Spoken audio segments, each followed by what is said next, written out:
Assalamualaikum warahmatullahi wabarakatuh. Berjumpa kembali di video pembelajaran kimia kelas 10 untuk materi struktur atom. Dan pada pembahasan struktur atom keempat ini kita akan mempelajari tentang konfigurasi elektron, di mana pembahasan konfigurasi elektron menjadi pembahasan terakhir untuk materi struktur atom. Baiklah, masih tetap dan selalu bersama Bu Asih. Anak-anakku semuanya, kita sering mendengar kata konfigurasi. Nah, konfigurasi itu menggambarkan tentang bentuk atau wujud dari benda atau orang. Konfigurasi elektron berarti menggambarkan tentang susunan atau kedudukan elektron di dalam atom. Ada dua konfigurasi elektron yang akan kita pelajari, yaitu konfigurasi elektron berdasarkan kulit, ini didasarkan pada teori atom Bohr, dan yang kedua adalah konfigurasi elektron berdasarkan orbital, ini berdasarkan teori atom mekanika kuantum. Baiklah, kita pelajari yang pertama, yaitu konfigurasi elektron berdasarkan kulit. Menurut teori atom Bohr, elektron berada dalam suatu lintasan atau orbit tertentu yang disebut lintasan elektron atau kulit elektron. Berdasarkan jaraknya dari inti atom, terdapat beberapa kulit seperti gambar berikut. Ya, di mana urutan kulit yang terdekat dengan inti hingga kulit terluar, dari kulit nomor 1 sampai dengan nomor 7. Dimulai dari abjad K, berarti kalau sampai 7 berarti sampai Q. Dan tingkatan energinya E1 hingga E7 ini semakin besar. Nah, penyusunan elektron ke dalam tingkat-tingkat energi atau kulit inilah yang dikenal sebagai konfigurasi elektron. Di mana jumlah elektron di setiap kulit menurut Pauli dirumuskan 2n pangkat 2. Dengan n adalah nomor kulit. Berarti jumlah elektron di kulit K maksimal adalah 2, L8, M18, dan seterusnya. Ada beberapa aturan untuk penulisan konfigurasi elektron berdasarkan kulit. Yaitu yang pertama, pengisian elektron dimulai dari kulit yang terdekat dengan inti. Berarti dimulai dari kulit K, L, M, N, dan seterusnya. Kemudian yang kedua, jumlah elektron maksimum tiap kulit sesuai rumus 2n pangkat 2. Namun, jumlah elektron valensi, yaitu elektron di kulit terluar, maksimum adalah 8. Berikutnya, bila dalam satu kulit jumlah elektronnya tidak mencukupi isi maksimum, maka isinya seperti kulit sebelumnya. Nah, kita harus memahami ini. Ya. Baik, untuk memahaminya, kita lihat untuk contoh soalnya. Tuliskan konfigurasi elektron atom strontium dengan nomor atom 38. Yang pertama, bisa kita tulis terlebih dahulu notasinya. Nomor atomnya 38, berarti jumlah elektronnya ada 38. Nah, ke 38 elektron ini akan mengisi kulit-kulit di atom strontium, yaitu kulit K sebanyak 2, L8, M18. Sudah berapa ini? Sudah 28, tinggal 10. Nah, 10 meskipun kulit berikutnya, yaitu kulit N maksimal 32, tapi 10 ini tidak menempati di kulit N semuanya. Karena apa? Karena tadi ada aturan bahwa elektron valensi maksimum 8, dan bila dalam satu kulit jumlah elektronnya tidak mencukupi isi maksimum, maka isinya seperti kulit sebelumnya. Kulit sebelumnya berapa ini? 8. Jadi berarti di sini hanya 8, kemudian yang 2 menempati kulit berikutnya.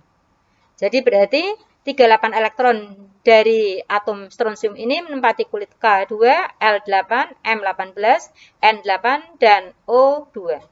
Jadi elektron valensinya ada 2 dan menempati pada kulit O. Ya, ini untuk memperjelas tadi, silakan dipelajari untuk konfigurasi elektron dari beberapa atom ini. Berikutnya adalah konfigurasi elektron berdasarkan orbital. Untuk konfigurasi elektron berdasarkan orbital, ini ada beberapa aturan yang harus dipenuhi.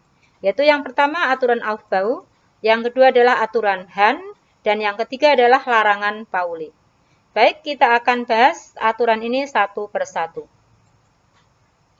Yang pertama, aturan Aufbau. Aufbau menyatakan bahwa pengisian elektron dalam orbital dimulai dari orbital dengan tingkat energi paling rendah. Setelah penuh, pengisian berlanjut ke orbital yang tingkat energinya satu tingkat lebih tinggi. Demikian seterusnya hingga semua elektron menempati orbital. Nah, untuk pengisian elektron di orbital ini bisa digambarkan dengan menggunakan diagram orbital sebagai berikut. Jadi elektron bisa mengisi mulai dari orbital dengan tingkat energi terendah yaitu 1s, kemudian ke tingkat yang lebih tinggi 2s, satu tingkat lebih tinggi berikutnya 2P, 3S, dan seterusnya. Jadi sesuai dengan urutan anak panah ini. Untuk contoh soal, perhatikan ya. Bagaimana menggambarkan konfigurasi elektron atom Fe dengan nomor atom 26. Konfigurasi berdasarkan apa tadi? Orbital.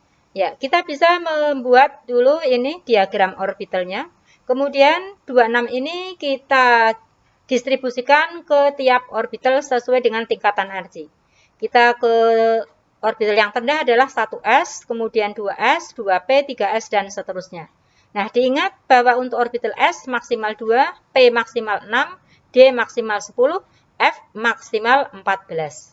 Baik, kita yang pertama langsung ke orbital 1S, berarti berisi 2 elektron, kemudian 2S, 2 elektron, 2P, 6 elektron, 3S, 2 elektron, 3P, 6 elektron, 4S, 2 elektron, dan berikutnya 3D. D maksimal 10. Tapi kita lihat ini sudah berapa ini? Sudah 20, berarti tinggal 6. Jadi lengkapnya seperti ini. Nah, supaya lebih mudah untuk menyelesaikan soal, supaya tidak ribet untuk membuat diagram ini, kalian Bu Asih sarankan untuk menghafalkan saja. Nah, hafalkannya bagaimana? Kita lihat diagram ini. Kita hafalkan mulai S, S, P, S, P, S, D, P, S, D, P, S, F, D, P, S, F, D, P. Nah, jadi SS, PS, PS, DPS, DPS, FDPS, FDP. Kita buat lagi seperti ini. Nah, kemudian untuk menuliskan nomor kulitnya, diingat saja S itu dimulai dari nomor 1. Berarti kita urutkan ini 1, 2, 3, dan seterusnya. P dimulai dari nomor 2, berarti ini 2, 3, dan seterusnya. D dimulai dari nomor 3, berarti ini 3, 4, 5. F dimulai dari nomor 4, berarti ini mulai nomor 4. Sedangkan elektron yang berada di dalam orbital ini tinggal tadi maksimal tadi S, 2, P, 6, dan seterusnya. Kita lihat yang ini ya, jadi kita tulis lengkapnya ini.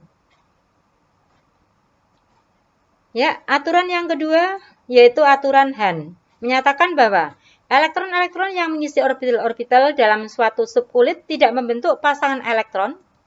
Ya, tidak membentuk seperti ini sebelum orbital-orbital yang lain terisi dengan sebuah elektron. Contoh untuk oksigen, nomor atomnya 8. Berarti kan konfigurasinya seperti ini. 1S2, 2S2, 2P4.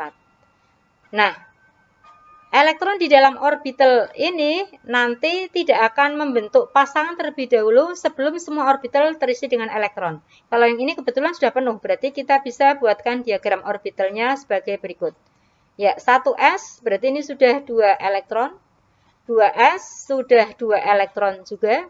Nah, yang P ini kan mempunyai 3 orbital. Nah, maka 4 elektron ini akan mengisi orbital-orbital ini tidak langsung membentuk pasangan, tapi harus ini diisi 1, 1, 1, kemudian yang satu berpasangan di sini. Jadi berarti seperti ini. Jadi tidak kemudian dibuat langsung berpasangan atau di sini tidak, tapi seperti ini. Karena aturan Hahn tadi, elektron di dalam mengisi orbital tidak akan membentuk pasangan terlebih dahulu sebelum semua orbital terisi dengan sebuah elektron.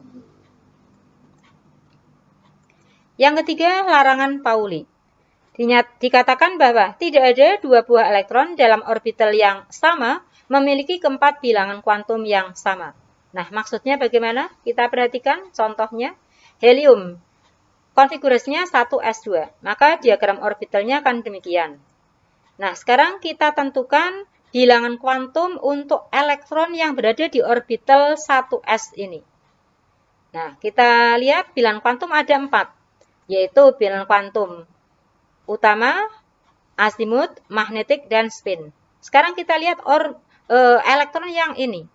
Berarti kan N-nya ada 1 karena nomornya 1, L-nya ada 0 karena S-nya karena di orbital S berarti S nilainya 0 ya.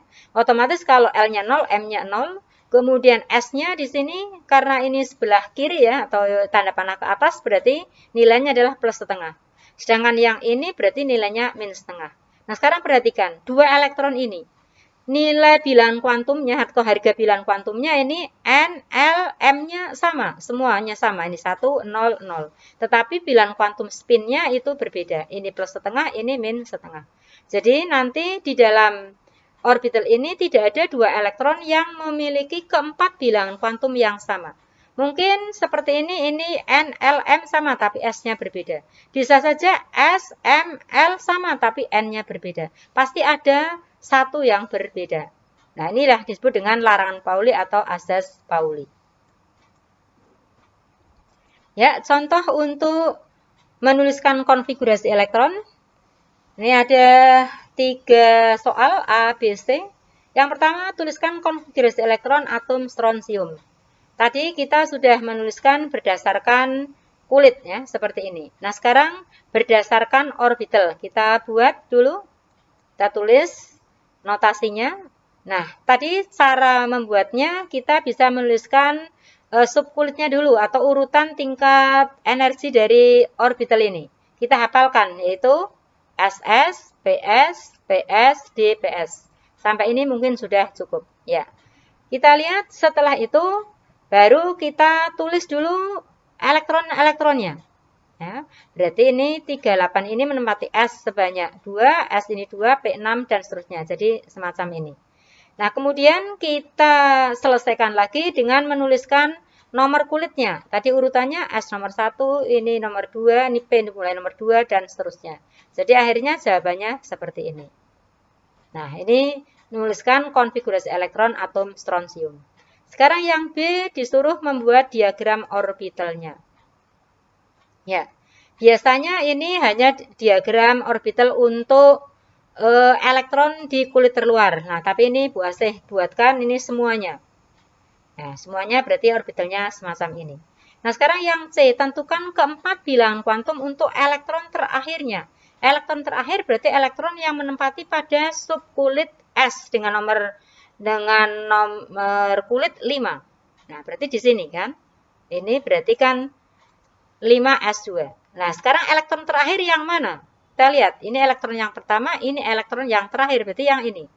Nah, sekarang kita tentukan bilangan kuantumnya. Berada pada kulit nomor 5, berarti N-nya 5. Subkulit S, berarti L-nya 0. Kalau L-nya 0, otomatis M-nya juga 0.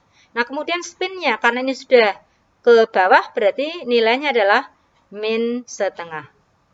Ya, jadi berarti bilangan kuantum untuk elektron terakhir, yaitu elektron ini, N-nya 5, L-nya 0, M-nya 0, S-nya min setengah.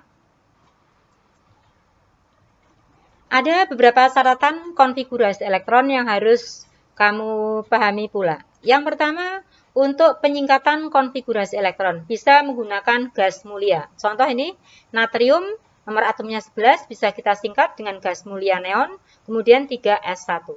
Otomatis harus tahu dulu tentang gas mulia.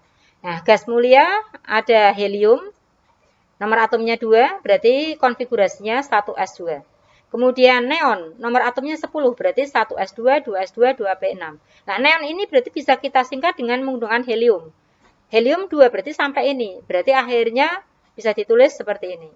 Kemudian argon, nomor atomnya 18, berarti kita singkat dengan neon. Jadi berarti neon sampai 10, berarti sampai ini. Berarti berikutnya 3S2, 3P6. Kemudian kripton, nomor atomnya 36, berarti kita singkat dengan AR. Sampai sini, berarti berikutnya tinggal 4S2, 3D10, 4P6. Dan seterusnya. Nah, sekarang bagaimana kalau strontium tadi? Strontium nomor atomnya 38. Kalau 38, berarti kita bisa singkat dengan menggunakan KR. Berarti sampai sini ya, sampai 4P6. Setelah 4P6 berarti 5S2. Jadi berarti seperti ini. Cukup mudah ya. Ya, berikutnya catatan berikutnya adalah tentang kestabilan subkulit D yang terisi penuh atau setengah penuh. Ini bisa dikatakan sebagai aturan penuh dan setengah penuh. Nah, terdapat beberapa penyimpangan pengisian elektron berdasarkan asas Aufbau dengan yang ditemukan berdasarkan percobaan. Nah, kalau misalnya pengisian elektron ini berakhir pada, nah seperti ini, maka ini tidak stabil. Nah, untuk stabil, maka dia akan berubah, pengisian elektron ini harus berubah menjadi ini. D-nya menjadi 5, S-nya menjadi 1. Ya, jadi kalau berakhir pada ini berarti harus diubah menjadi seperti ini. Kemudian kalau berakhir pada ini D9, S2, maka harus diganti menjadi D10, NS1. Contoh, untuk krom dengan nomor atom 24. Kalau kita singkat dengan gas mulia AR 18 berarti 3D4, 4S2. Nah, ini tidak boleh kita tulis konfigurasinya AR 3D4, 4S2. Ini harus diubah menjadi 3D5, 4S1. Karena apa? Karena ini lebih stabil. Kemudian tembaga, nomor atomnya 29. Berakhir berarti pada 3D9, 4S2. Nah, ini juga tidak boleh kita tulis konfigurasi seperti ini. Harus diubah langsung menjadi 3D10, 4S1 karena ini lebih stabil. Yang ketiga untuk konfigurasi ion. Konfigurasi elektron daripada ion. Untuk ion bermuatan positif, ini kan terbentuk dari atom netral dengan melepaskan elektron sesuai muatan. Nah, elektron yang dilepas adalah elektron dari kulit terluar. Contoh natrium, nomor atomnya 11. Berarti konfigurasinya semacam ini. Kalau natrium ini melepaskan 1 elektron, berarti berubah menjadi Na positif. Kalau Na positif berarti elektronnya tinggal 10. Nah, bagaimana konfigurasi elektron daripada ion Na? Berarti berkurang 1 menjadi 10, berarti seperti ini. Nah, kalau ion bermuatan negatif atau anion, ini terbentuk dari atom netral yang menangkap elektron. Kita lihat contohnya untuk fluor, nomor atomnya 9. Kita tuliskan konfigurasinya seperti ini. Berakhir pada 2P5. Nah, kalau dia menangkap 1 elektron, berarti berubah elektronnya menjadi 10. Dan notasinya menjadi F negatif. Nah, F negatif berarti konfigurasi elektronnya adalah ini yang terakhir adalah 2P6 karena bertambah 1 elektron. Cukup bisa dipahami ya? Ya, demikian tentang konfigurasi elektron. Ini nanti akan bersambung lagi pada pembahasan sistem periodik unsur bagian kedua. Karena ini konfigurasi elektron ini bisa digunakan untuk menentukan letak unsur dalam sistem periodik. Dan ini akan kita pelajari di pokok bahasan atau video sistem periodik unsur bagian yang kedua. Ya, Bu Ase ingatkan karena pembahasan struktur atom itu sudah selesai dari bagian pertama sampai bagian keempat, maka sebelum video berikutnya yaitu sistem periodik unsur, kita akan melaksanakan penilaian harian terlebih dahulu. Baiklah, Bu Ase akhiri. Demikian, terima kasih atas perhatiannya. Mudah-mudahan bermanfaat. Mohon dimaafkan apabila terdapat kehilafan dan kekurangan. Billahi taufik wal hidayah. Wassalamualaikum warahmatullahi wabarakatuh.